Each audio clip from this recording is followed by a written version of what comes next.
So today I'm changing the exhaust back box on the Fiat Bravo. So basically this is the old one. It was held here by a clamp, so I removed the clamp, but it was welded, so I had to just break the clamp from it and cut with an angle grinder from underneath, cut it, and with the chisel opened it a little bit.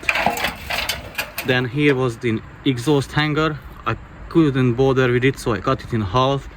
And then there is one exhaust hanger on the rear as well here, so it was on there, held by 60mm bolt. So I removed first the bolt and I removed the hanger once the exhaust was out of the car. So that's the car basically. It's located down there where my father is laying at the moment. So basically remove the connection, the clamp, remove the hanger and the last hanger as well, and that's it. That's how you get out the old exhaust from the Fiat Bravo. Then put the new one back in. I'm going to use a new exhaust hanger and obviously a new clamp, and I put back the old rear exhaust hanger with the bolt. So basically that's it, and I will show you back or report back once it is done, once it is back on the car. So here is the new back box. The rear exhaust hanger is fitted, but this one only had just one holder for the exhaust hanger, so I put it over the right one, and then the bolt goes here.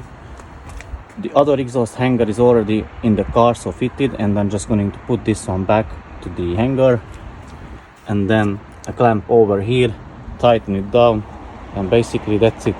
And this is what type of clamp you will need for it. So basically the new one, the new exhaust just slides on the other one which is inside the car, so this part slides over it. Obviously put the clamp first, tighten it down. I would suggest to replace this exhaust hanger, so we replaced it with a new one. Spray it with silicone, the rubber, and this one, the holder as well. Again, not replace but reuse the old one, the exhaust hanger from here. I used this type of pliers to remove the exhaust hangers, but that one I had to cut in half. So basically that's it, and the new one is back in the car.